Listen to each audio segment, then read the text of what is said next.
जैसे सीमा नहीं, आनंद की भी कोई सीमा नहीं, तो ऐसे अगाध आनंद सागर के मां अपने दिल से ऐसा ध्यान करे कि मेरे चारों तरफ आनंद ही आनंद है, नीचे ऊपर बाहर भीतर मेरे आनंद ही आनंद है। या मैं का मतलब है कि जैसा अपने आप को अज्ञान अवस्था में मान रखा है, जैसा ये मनुष्य का शरीर है, इसमें ये भाव है कि ये मैं हूं, तो इस मनुष्य शरीर के नीचे ऊपर बाहर भीतर सब जगह आनंद का ही अनुभव करे। ये जो मनुष्य का शरीर है, मन में, बुद्धि में, इंद्रियों में, शरीर में, रोम के नाम और अणुओं के बीच के नाम परमाणु परमाणु समझो कि एक एक अणु के बीच के नाम सब जगह आनंद ही आनंद परिपूर्ण हो रहा है। जैसे बर्फ के ढीले में दिन जल भरा हुआ है, जैसे बादल के बीच के नाम दिन भरा हुआ है, इस प्रकार से थी अपना जो शरीर है, मन बुद्धि है, इन सबको आनंद से परिपूर्ण अनुभव करे कि आनंद ही आनंद है। ये उस आनंद का ध्यान है। शाम काल में सबसे बढ़कर साधन यही है। शाम का वो फल है कि परमात्मा की प्रार्थी।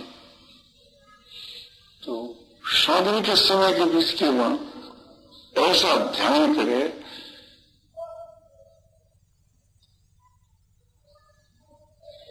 कि मेरे नीचे ऊपर सब जगह आनंद ही आनंद भरा हुआ है। आनंद के स्वरूप कोई वस्तु भी नहीं देगी। वो सब जो पदार्थ थे वो तो स्वप्न थे, माया मात्र थे। उस ब्रह्म का संकल्प था, ब्रह्म ने अपना संकल्प उठा लिया, तो संसार या कोई भी पदार्थ सुनेगा केवल मैं ही बस गया, तो मैं उस ब्रह्म के ध्यान में हूं, तो ब्रह्म मेरा ध्यान कर रहे हैं, मैं ब्रह्म का ध्यान कर रहा हूं। ब्रह्म का मैं ऐसा अनुभव कर रहा हूं कि ब्रह्म सो सच्चिदानंद है, आनंद ही आनंद है। इस वास्ते आनंद घन कहा जाता है। और वो आनंद सुचेतन है और भावरूप तो है, इसीलिए इसको सत्य चित्तानंद घन कहते हैं। एक उस परमात्मा के स्वरूप कोई पदार्थ है ही नहीं, और उस परमात्मा का ज्ञान भी उस परमात्मा को ही है, कोई दूसरे पुरुष को किसी को नहीं। जब संसार का ज्ञान हो जाए और ये शरीर इस संसार में एक स्थान से दूसरे स्थान में जा रहा है, तो ऐसा अनुभव करे कि इस शरीर के चारों तरफ आनंद ही आनंद है। चारों तरफ आकाश ही आकाश दिखता है, तो उस आकाश ऐसा करे कि परमात्मा ही यहाँ आकाश की जो प्रतीत हो रहा है, एक आनंद के स्वरूप दूसरा कोई पदार्थ यहाँ नहीं। आकाश में जो पक्षी उड़ता है वो अपने चारों तरफ आकाश ही आकाश देखता है और कुछ भी नहीं देखता। तो ब्रह्म का जो स्वरूप है वो आकाश की जो है सो अनंत है, और साधक जो है, साधक तो रहा पक्षी की जो, परमात्मा है आकाश की जो, या यूं कहो कि साधक तो है बादल की जो, परमात्मा आकाश की जो। तो जैसे आकाश में बादल चलता है, ऐसे ही शरीर उस परमात्मा में चलता है। तो आकाश की जगह तो परमात्मा और बादल की जगह पर शरीर को, बादल के भीतर में भी आकाश है, और बादल जब मिल जाएगा तो आकाश तो रहेगा ही, तो शरीर मिल जाएगा तो परमात्मा तो सदा ही तो रहेंगे। तो ये शरीर जो है ये उस परमात्मा का संकल्प है। जैसे संसार का संकल्प उठा दिया भगवान ने, ऐसे शरीर का संकल्प जब भगवान उठा लेंगे तो शरीर की जगह भी फिर भगवान ही हो जाएंगे। तो इससे से परमात्मा का ध्यान करना चाहिए। शरीर का ज्ञान हो तो इस शरीर के रोम रोम के बीच के मान एक है, अणुमात्र भी कोई जगह खाली नहीं है कि जहाँ परमात्मा ने, जैसे बादल की एक अणुमात्र में जगह कोई ऐसी खाली नहीं कि आकाश न हो। तो जैसे बादल में आकाश है, ऐसे इसे मेरे शरीर के नीचे ऊपर बाहर भीतर एक परमात्मा ही परमात्मा परिपूर्ण है। और ये शरीर से मिटने वाली चीज है, तो संकल्प की चीज है। इसके मिटने के बाद तो फिर केवल परमात्मा है ही, उसके सिवा कोई वस्तु है ही। और ये ज्ञान भी परमात्मा को है। ऐसे ध्यान के बीच के में एकदम अपने मस्त हो जाए, मालूम हो जाए।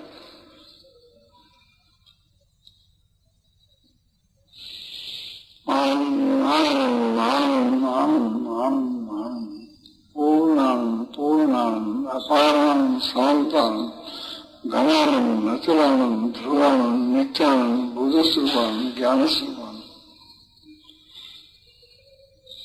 फिर आगे जाकर के शरीर का ज्ञान नहीं रहता, केवल परमात्मा ही सोए जाते हैं। वो परमात्मा का कैसा जो स्वरूप है परमात्मा ही जानते हैं। या जो परमात्मा बन जाता है वो जानता है, बन जाता है वो परमात्मा से अलग नहीं रहता, उसमें मिल जाता है, एक हो जाता है। तो ये कह दो कि परमात्मा कैसा, परमात्मा जाने, या ब्रह्म का कैसा स्वरूप वो नहीं जाने। क्या यूं कह दो जो परमात्मा में प्राप्त हो जाता है वह पुरुष ब्रह्म के सिवा कुछ भी नहीं है, ऐसा अनुभव करता है।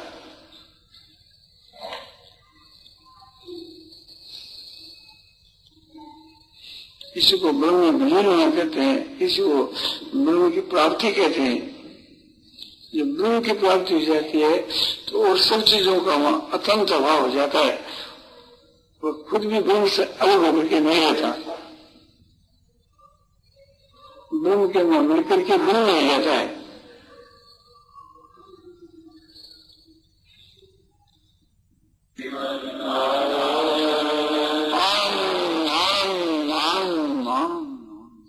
बताया गया कि परमात्मा सत्य चित्त आनंद घन है, अनंत है। तो ये सुनकर करके सत्य वस्तु को जैसा आप समझते हैं ऐसा ब्रह्म का स्वरूप नहीं है, उससे बहुत विलक्षणता है। लोग तो समझते हैं कि यहाँ से तो विद्यते भाव ना भाव विद्यते सता। सच जो वस्तु है उसका कभी अभाव होता नहीं, न अभाव विद्यते सता, सतः अभाव नहीं विद्यते, सत्य का कभी अभाव नहीं होता। और असत्य उसका कभी भाव नहीं होता। मिथ्या जो वस्तु है वो कायम नहीं रहती, और सत्य जो वस्तु है उसका कभी अभाव होता नहीं, सदा कायम रहती। इस बात को समझ करके आप ऐसा समझ लोगे कि परमात्मा सत्य उसका कभी अभाव नहीं होता, और जो चीजें नष्ट हो रही है वो असत्य है, मिथ्या है। तो ये आनंद का समझना ठीक है, किंतु वास्तव में परमात्मा के विषय में ये मान लिया कि उसका अभाव नहीं होता। तो इस प्रकार की मानता में आने वाली जो सत है उससे परमात्मा बहुत विलक्षण है। मानते तो आप है ना, आप वो मानने वाले। और सत्य जो एक पदार्थ है उस विषय में आपकी जो मानता है उस सत्य को आप इदंता करके देखते हैं कि ये सत्य और ये झूठ। तो झूठ के मुकाबले में जो सत्य है ये तो मिथ्या और ये सत्य, तो दोनों जड़ है। सत्य तो आप है जो उन दोनों को जानते हैं। तो परमात्मा का जो स्वरूप है उसको अस्तित्व है, इस प्रकार से जानने में नहीं हमें जैसे दो पदार्थ, एक झूठ एक मिथ्या, माने एक झूठ और एक सत्य जैसे दो पदार्थ है, इस प्रकार से नहीं।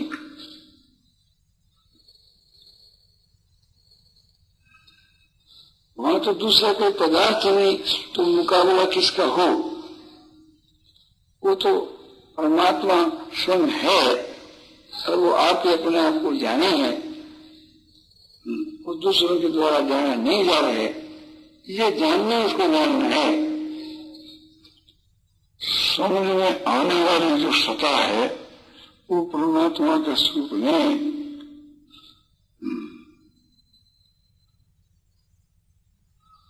समझ में आने वाला कोई भी पदार्थ जड़ है, तो जड़ता में लेकर के जो परमात्मा का स्वरूप है वो वास्तव केवल असली परमात्मा का स्वरूप नहीं है। असली परमात्मा का जो स्वरूप है उसको कोई दूसरा समझ नहीं सके, और दूसरे के समझ का जो विषय हो जाता है वो तो जड़ है। और परमात्मा सो चेतन है, समझने वाला है वो चेतन है, समझ में आवा वो जड़ है। तो परमात्मा चेतन है, उसकी सत्ता से सब हम लोग समझते हैं, और परमात्मा को कोई नहीं समझ सकता।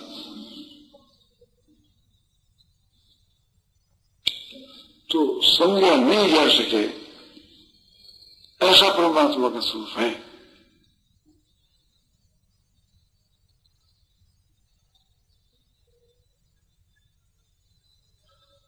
परमात्मा जो है दूसरे के द्वारा जाना जा नहीं सके, तो जानने आने का विषय नहीं है।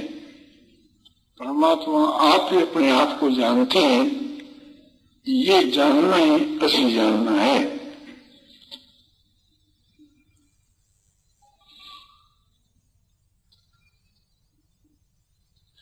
तो उसकी जो सत्ता है, अस्तित्व जो है वो उससे अलग नहीं है। परमात्मा है ये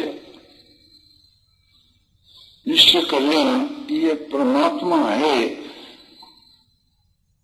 ये मान लेना, ये परमात्मा की सत्ता है। और परमात्मा से सत्ता कोई अलग चीज नहीं है। इसी प्रकार से उसकी जो चेतनता है वो भी बहुत ही विलक्षण है। जहाँ दो पदार्थ है, एक जड़ और एक चेतन, वह चेतनता भी परमात्मा का स्वरूप है, किंतु जो असली जो वास्तव में जो परमात्मा का स्वरूप है वो इससे विलक्षण है।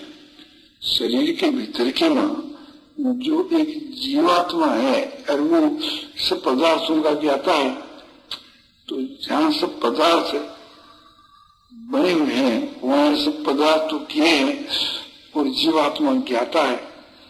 ज्ञाता और ज्ञेय, तो ज्ञेय वो जड़ है और ज्ञाता वो चेतन है। तो जड़ की अपेक्षा चेतन, जहाँ दो पदार्थों का मुकाबला होकर के एक को जड़ कारण किया जावे, एक को चेतन कारण किया जावे, इस प्रकार की चेतनता नहीं। यह जो चेतनता है सो भी उससे ही है, इस वास्ते उसको आभास मात्र है। असली जो परमात्मा में जो स्वरूप है, जिनको मुकाबला जड़ के साथ में नहीं है उसकी। इस प्रकार से जो समझ में आ गए कि ये तो जड़ पदार्थ है, ये चेतन पदार्थ है, तो इस प्रकार का निर्णय करने वाला भी कोई है ज्ञाता पुरुष। तो जानने वाले व्यक्ति की दृष्टि में यह बात आई कि ये जड़ है, ये चेतन है, उस प्रकार की चेतनता है, तो ये पूरी की चीज है। और जहाँ परमात्मा की प्राप्ति है, जहाँ केवल एक चेतन ही है, वहाँ जो जड़ है चेतन, ऐसा मुकाबला नहीं होता, ऐसा अलग अलग भाव नहीं होता। ये दोनों ही वहाँ नहीं रहते, इन दोनों से विलक्षण परमात्मा का जो स्वरूप है वो चेतन स्वरूप है। परमात्मा है तो चेतन, किंतु इस प्रकार से जो समझाई जाती है कि ये मेरे चेतन, इस प्रकार की समझ से वो परे की चीज है। वहाँ कौन किसको समझाए, जब केवल परमात्मा ही हो, तो वहाँ तो केवल परमात्मा ही है, तो वो किसको समझावे, क्यों समझावे, समझाने वाला कौन बने। वहाँ तो एक केवल वस्तु है, तो उसको चेतन कहा जाता है, इसलिए कि जड़ से विलक्षण है। और जड़ के मुकाबले में जो चेतन है, ऐसी चेतनता नहीं। तुम कहते हो कि हाँ उस चेतन को मैं जानता हूँ, तो तुम्हारे जानने में आने वाली जो चेतनता है वो तो जड़ ही है, जबकि तुम उसको जानते हो, वो तो किसी का विषय नहीं हो सकता।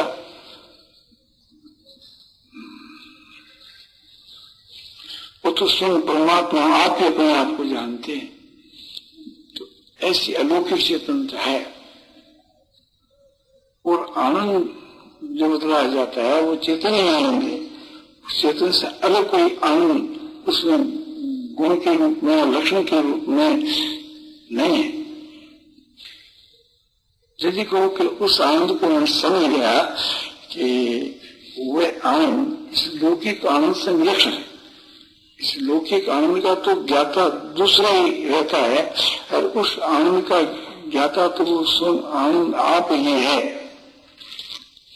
इस प्रकार में समझ है। तो ये समझना भी तुम्हारा बेकार है। जो तुम्हारी समझ में जो आ गया ना, वो परमात्मा का स्वरूप नहीं है। उस आनंद को इस प्रकार से नहीं समझा जा सकता कि जैसे तुम समझ रहे हो।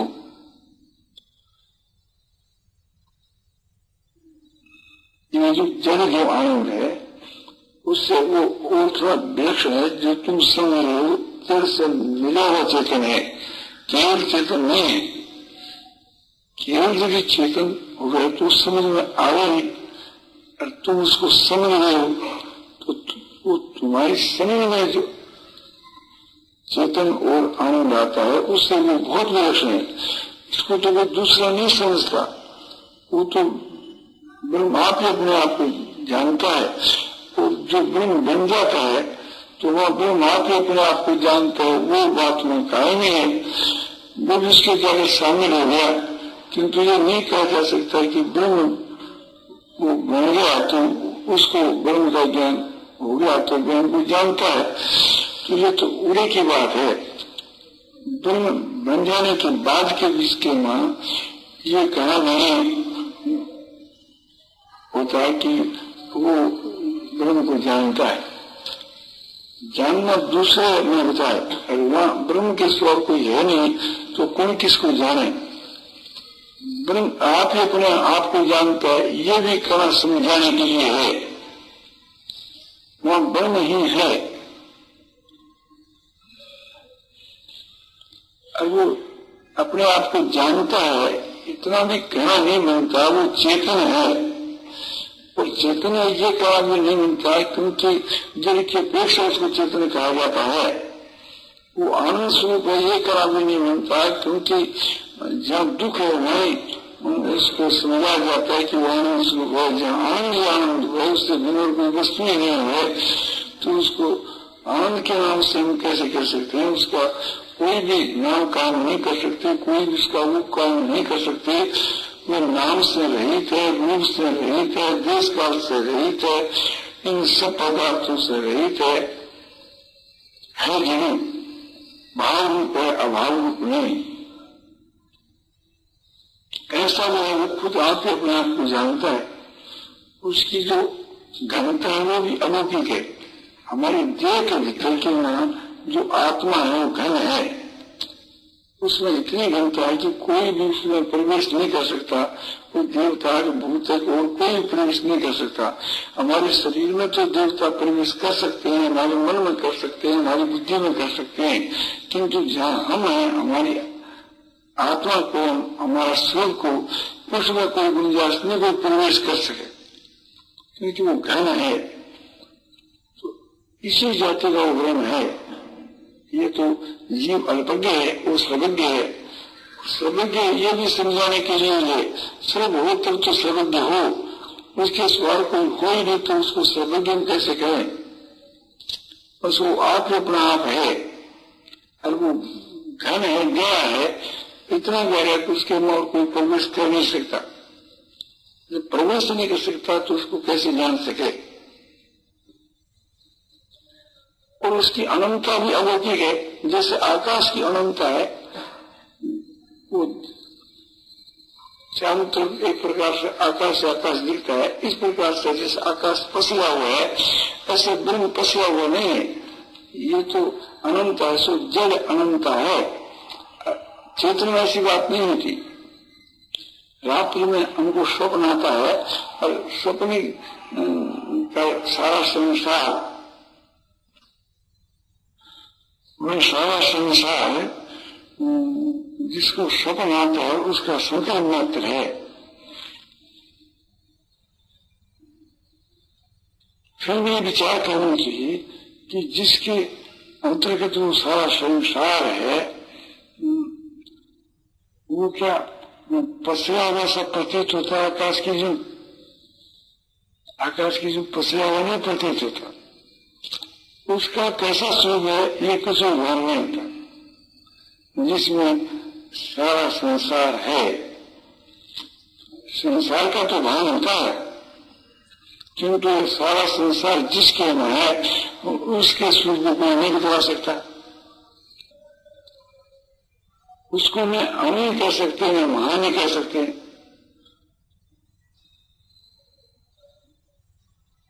इसलिए श्रुति कहती है कि वो अणु का तो अणु और महान का महान है। मैंने आकाश जैसे पसरा हुआ इस प्रकार का महान नहीं है। और सारा ब्रह्मांड उसके अंतर्गत है, इसलिए महान है।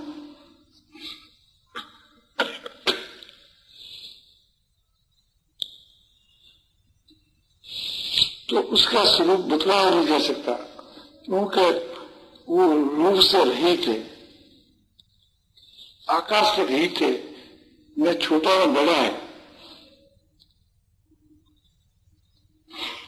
ये जो बतलाना है वो सूक्ष्म से भी सूक्ष्म पर है और बड़े से भी बड़ा है। तो इस वास्ते बतलाना है कि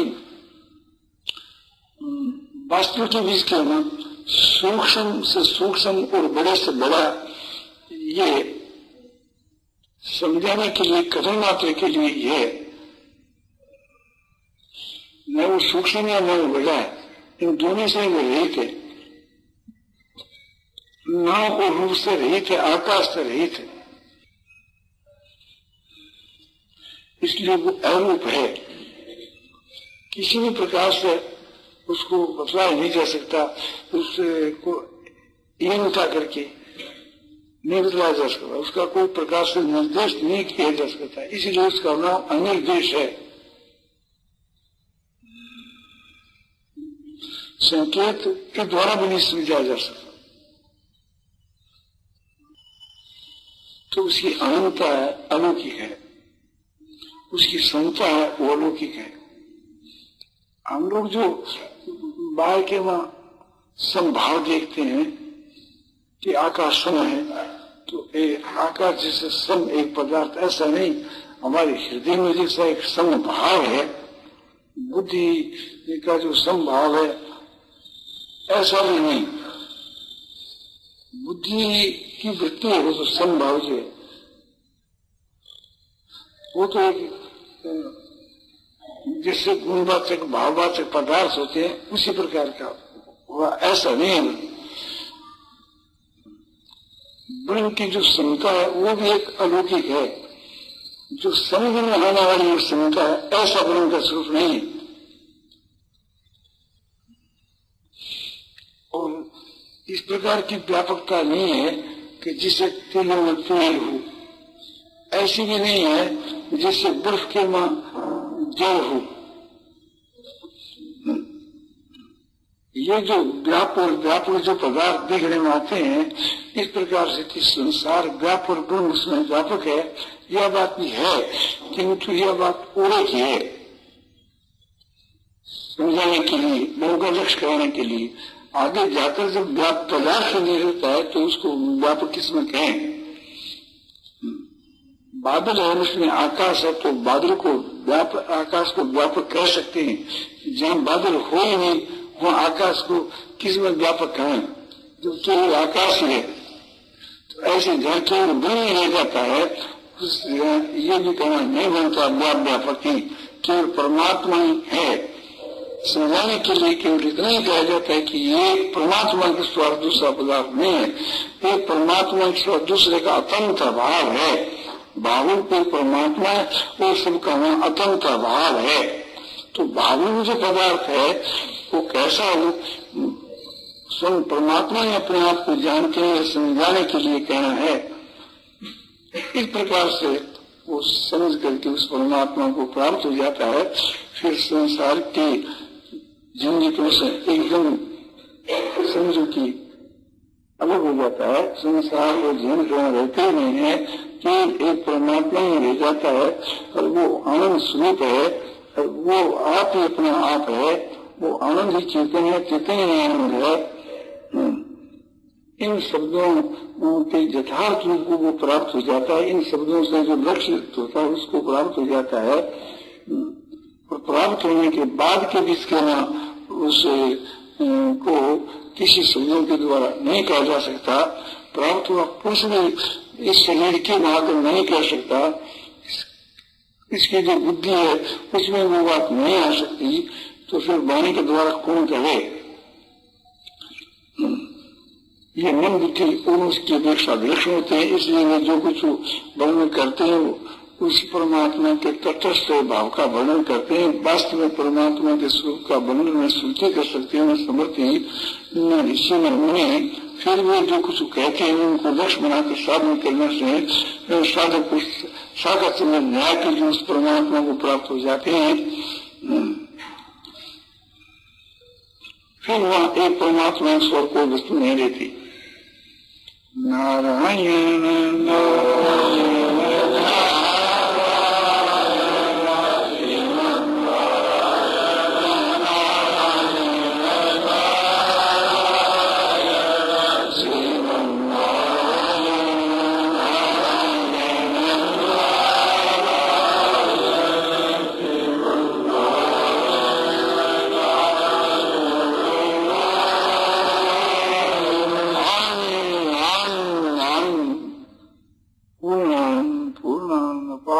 शांतानंद घनानंद अचलानंद ध्रुवानंद नित्यानंद बोधस्वरूपानंद ज्ञान स्वरूपानंद आनंद ही आनंद। शांति शांति शांति। सच्चिदानंद घन परमात्मा के विषय का प्रवचन श्रद्धेय श्री जयदयाल जी गोयनका द्वारा मिति कार्तिक शुक्ला एकादशी संवत 2014 तदनुसार तारीख 3/11/57 को प्रातः काल 8 बजे करीब पूज्य श्री घनश्याम दास जी जालान के घर पर साहेबगंज गोरखपुर में दिया गया।